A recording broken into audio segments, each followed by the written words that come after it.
Une estampe japonaise du début du 19e siècle qui déferle sur le monde.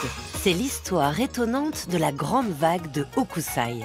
Pour nous en parler, Patrick Boucheron reçoit aujourd'hui Emmanuel Lauzeran avant de retrouver la chronique de Manon Bril. Des images qui conquièrent le monde pour devenir des icônes globales, on en connaît beaucoup. Alors spontanément, on va penser à la Joconde ou à la chapelle Sixtine. Mais celle que nous vous proposons aujourd'hui, la vague de Hokusai, va dépayser ce regard. Et ce pour trois raisons. D'abord parce que ce qui déferle sur le monde dans la seconde moitié du 19e siècle, c'est une image de ce Japon d'avant l'ère Meiji, un pays fermé sur lui-même et sur lequel les Européens décident enfin d'ouvrir les yeux. Ensuite, parce qu'elle prend d'emblée la forme d'une image banale, peu chère, indéfiniment reproductible, l'estampe. Enfin, parce qu'au fur et à mesure qu'elle se diffuse, cette image se vide de son sens originel, au point qu'on considère aujourd'hui comme une menace, ce qui n'était peut-être rien d'autre qu'une vue du mont Fuji. Tout ici nous parle d'instabilité et d'incertitude, et nous voici embarqués. Nous le sommes en compagnie d'Emmanuel Lauzeran, historien des sociétés et des littératures japonaises au XIXe siècle. C'est lui qui nous raconte l'histoire. Alors on dit la vague, la grande vague, mais en japonais c'est Kanagawa Oki Nami Ura, donc très littéralement au revers de la vague ou d'une vague ou des vagues au large de Kanagawa. Et ensuite donc c'est les Occidentaux qui l'ont très tôt surnommé la vague, la grande vague, les Anglais en particulier The Great Wave. Alors cette image, elle nous est très familière à nous tous, je crois, aujourd'hui. C'est une des rares images connues peut-être quasiment à travers toute la planète. Donc il y a une vraie question qui est comment ça a pu se faire ? Comment ça a pu se faire qu'une estampe, qu'une image qui est née dans le Japon de l'époque d'Edo, le Japon des Tokugawa, qui était relativement fermé au monde extérieur, une estampe qui ne valait pas grand-chose au départ, qui était destinée aux couches de marchands, de commerçants, eh bien comment une image de 3 fois rien, de 4 sous on pourrait presque dire, devient une image qui presque partout dans le monde rappelle quelque chose, même si on ne l'identifie pas nécessairement avec sûreté. On n'est pas sous la vague, comme on le dit trop souvent. En fait, ce qui est fascinant dans cette estampe, c'est que c'est une estampe d'imagination. Hokusai n'a vraisemblablement pas pris le bateau pour se mettre au milieu de la baie d'Edo pour faire un joli dessin du mont Fuji. Il a imaginé un plan avec une sorte d'angle de vision, une focale placée carrément au milieu des vagues, de l'autre côté des vagues, pour essayer d'imaginer ce que ça pourrait donner.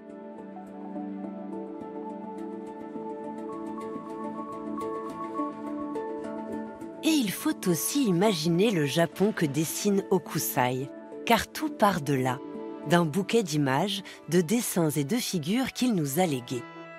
Si la grande vague de Kanagawa fait partie d'une série intitulée « Les 36 vues du mont Fuji » réalisée vers 1830, le peintre, graveur et dessinateur Hokusai parcourt le Japon de l'ère Edo depuis plusieurs décennies avec ses crayons et ses pinceaux.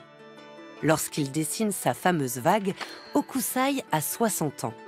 Né en 1760, cet homme que l'on surnommera le fou du dessin a été l'un des artistes les plus actifs de son époque. Il dessine les hommes et les femmes, les paysages, les métiers, les rues des villages et des villes, les ports. Ainsi, on peut feuilleter son œuvre comme le carnet d'images d'un Japon aujourd'hui disparu.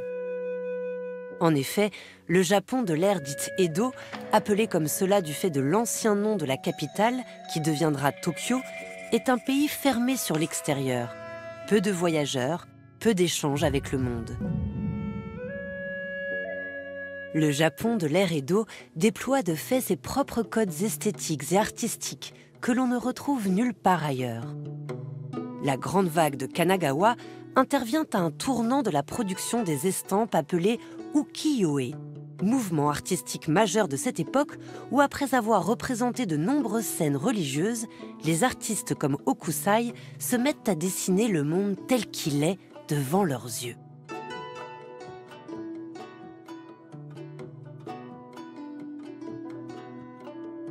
On dit que Hokusai est un peintre d'estampes ou un dessinateur d'estampes, mais qu'est-ce que ça signifie exactement ? En réalité, Un peintre ou dessinateur d'estampes, c'est quelqu'un qui sans doute a fait un premier dessin, peut-être un tableau avec des couleurs, bien évidemment sur une feuille de papier. Mais cette feuille de papier, on n'en a plus aucune trace, parce que cette feuille de papier, elle est collée sur une planche en bois, et puis cette planche en bois est gravée. Et évidemment, quand on grave la planche en bois, eh bien, on détruit le dessin original. Donc l'idée que Hokusai a peint ou a dessiné cette vague ou ce mont Fuji, elle n'est pas fausse, mais en fait on ne sait pas exactement ce qu'il a fait. Mais c'est peut-être des centaines, voire des milliers d'exemplaires qui ont été tirés de la grande vague de Hokusai dans les années 1830, quand les premiers tirages ont eu lieu. La quasi-totalité de ces tirages eh bien, ont disparu, parce que ces estampes ne valaient pas grand-chose, donc on les jetait. Elles pouvaient peut-être finir en papier pour boucher des trous dans les cloisons ou en papier d'emballage, comme on le dit quelquefois. Mais je pense qu'il existe quand même à travers le monde aujourd'hui pas loin de 200 exemplaires des premiers tirages de la grande vague de Hokusai. Donc c'est peut-être quelque chose de surprenant pour nous parce que avec nos peintures occidentales, on imagine, donc en pensant à la Joconde par exemple, qu'il y a une Joconde, et bien donc là il y a eu des dizaines, des centaines, peut-être des milliers de tirages qui ont existé, qui ont circulé. Mais regardons un peu mieux notre image. À l'arrière-plan, le mont Fuji, bien sûr, sujet principal de la série de Hokusai, symbole de beauté pour le Japon de l'ère Edo. Entre les vagues, des barges appelées Oshiokuri Bune. Ce sont de petites embarcations à fond plat utilisées par les pêcheurs des péninsules d'Izu et de Bosso. Accroupis, s'agrippant fermement, les hommes représentés par Hokusai luttent contre une tempête en plein jour. Mais si l'on regarde l'image d'un peu plus loin, un élément fondamental nous raconte autre chose de cette estampe polychrome. C'est sa couleur. La grande vague de Kanagawa est dominée par la couleur bleue, et pas n'importe quel bleu. Le bleu dit de Prusse. Et le bleu de Prusse est considéré comme une grande nouveauté. C'est en effet un pigment tout à fait inédit au Japon en ce début du 19e siècle. Et comme son nom l'indique, le bleu de Prusse vient de loin, de l'extérieur, de l'Occident. Pigment inventé en Allemagne au début du XVIIIe siècle, ce bleu synthétique gagne une partie de l'Asie par l'intermédiaire des Hollandais de passage au port de Nagasaki. C'est ainsi que ce bleu utilisé par Hokusai est avant tout vu, dans le Japon de l'ère Edo, comme une couleur exotique, étonnante et même très occidentale. Et ce caractère déjà occidentalisé de notre image a sans doute facilité son exportation et donc son immense succès. Et donc c'est très rapidement, dans les années 1850, que les estampes japonaises commencent à circuler en Europe. Lors de l'exposition universelle de 1867, à Paris, le Japon est représenté par plusieurs délégations et c'est la première fois qu'en Europe, on voit de manière massive des objets japonais. Les pavillons japonais remportent un immense succès et la vogue des estampes est lancée et avec les estampes, la vogue de ce phénomène qu'on a appelé le japonisme. On a une certitude que la grande vague est présente à Paris en 1883, mais elle l'était peut-être avant.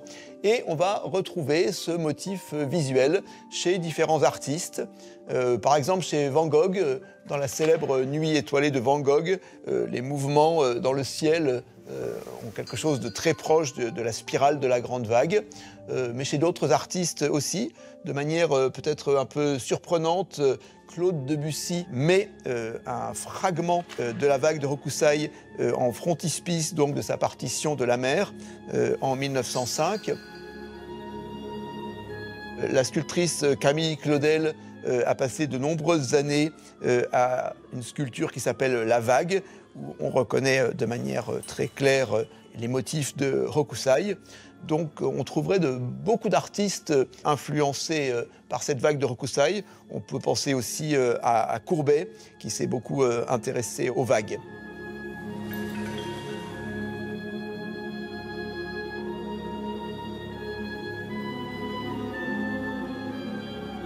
L'artiste qui peut-être a reçu le plus profondément l'influence des estampes japonaises est un peu moins connu. C'est un peintre qui s'appelle Henri Rivière, qui a fait paraître un très joli album qui s'appelle Les 36 vues de la Tour Eiffel. Alors dans les 36 vues de la Tour Eiffel, on n'a pas l'influence directe de la vague, mais on a le principe de la série. Donc cette manière de mettre la Tour Eiffel en relation avec différents bâtiments, différentes formes de Paris, comme Hokusai le faisait en mettant le mont Fuji en relation avec différentes formes de la nature. À la fin du 19e siècle et au début du 20e siècle, le japonisme, en Occident, a considérablement accéléré et facilité la diffusion de la grande vague de Hokusai. Mais comment peut-on expliquer un tel succès ? Comment est-elle devenue une image si iconique, centrale dans nos imaginaires contemporains ? C'est ce qui structure l'histoire des images. Plus elles deviennent disponibles, plus elles s'éloignent de leur sens premier, plus elles sont réinterprétées et donc diffusées. C'est le cas de notre image. Après la Seconde Guerre mondiale, la culture japonaise connaît une diffusion massive dans le monde occidental. Les arts martiaux, le zen, mais aussi la littérature, incarnée par la remise du prix Nobel de littérature à l'écrivain Yasunari Kawabata en 1968. Prenons un exemple parmi d'autres. L'autrice Pearl Buck, en publiant son roman The Big Wave en 1948, introduit l'image de Hokusai aux États-Unis. Et le récit qu'elle en fait bouge les lignes, change le regard que l'on a sur cette image. La vague de Hokusai est reproduite de plus en plus massivement, dans la publicité et ailleurs, et elle est attachée à cette nouvelle image du Japon. Elle devient la vague d'un tsunami, l'image d'une catastrophe. Ainsi, notre estampe change de sens et incarne, à force d'usage, une icône du danger. Il n'est donc pas surprenant de voir que la vague de Hokusai sera très largement réutilisée lors du grand tsunami de 2011 au Japon.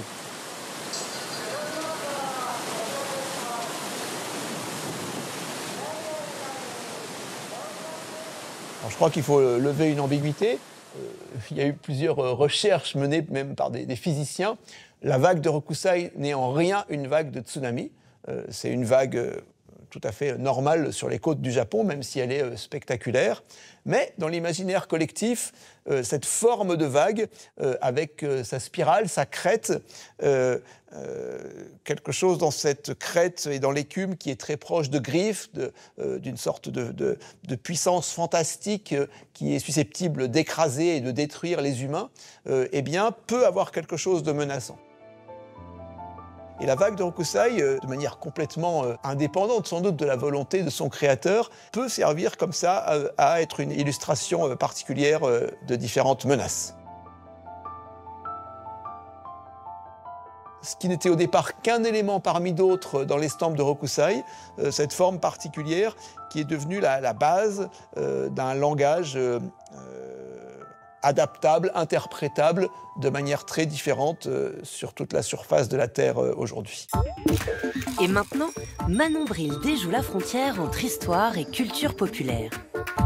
Le japonisme existait déjà au 19e siècle et il a connu un renouveau au 20e avec l'export des mangas, des jeux vidéo, des animés, etc. Le gouvernement japonais a volontairement œuvré dans ce sens avec ce qu'on appelle la politique du Cool Japan, consistant à exporter la culture, la pop culture, la gastronomie, les produits, etc. Les étrangers les consomment chez eux puis veulent ensuite venir les consommer dans le pays d'origine. Dans ce procédé, la vague d'Hokusai est la parfaite ambassadrice de la culture japonaise. Sur place, elle est sur toutes les cartes postales et les goodies que ramènent les touristes, et sa valeur esthétique l'a propulsée dans tout le milieu de l'image. Elle est le marqueur parfait de l'engouement de l'Occident pour la culture japonaise et reprise dans énormément de supports visuels, à commencer par la publicité. Pour les JO 2021, elle ouvre le spot TV de France Télévisions Sport avec une référence esthétique qui évoque immédiatement le pays d'accueil de la compétition. Et elle est si esthétique qu'elle est même reprise pour évoquer non plus uniquement le Japon, mais la mer et la montagne en général, comme dans le logo de la marque australienne Quicksilver, qui fabrique des vêtements et du matériel de ski et de surf. Une si belle image qu'elle est également utilisée pour des produits qui n'ont à voir ni avec le Japon, ni avec la mer, comme dans ce panneau publicitaire pour le jean 501 de Levi's, reconstituant le dessin avec des pantalons. La vague n'est plus l'ambassadrice du Japon uniquement, elle est une icône que le monde entier s'est appropriée.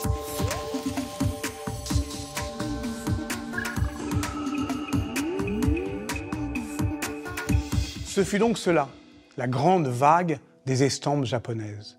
Elle faisait affluer sur les rivages occidentaux l'image fautive d'un Japon éternel, un pays fermé où l'individu se laissait écraser par des paysages implacables. Mais rien n'est plus faux. En colorant de bleu de Prusse le flot d'une mer agitée, Hokusai peignait l'histoire, celle d'un pays qui était sur le point de s'ouvrir et allait prendre à l'Europe tout ce qu'il fallait y prendre pour se moderniser. Moderne sans être occidental. Tel est le titre du livre que Pierre-François Suiri a consacré au modèle original de développement de la société japonaise à partir de l'ère Meiji de la fin du XIXe siècle, où, contrairement à une idée reçue, le passé n'est pas une entrave. Je vous en conseille la lecture pour comprendre le Japon d'aujourd'hui, mais aussi pour comprendre les connexions inaperçues entre nous et les autres. Bref, pour voir autrement tout ce qui nous environne.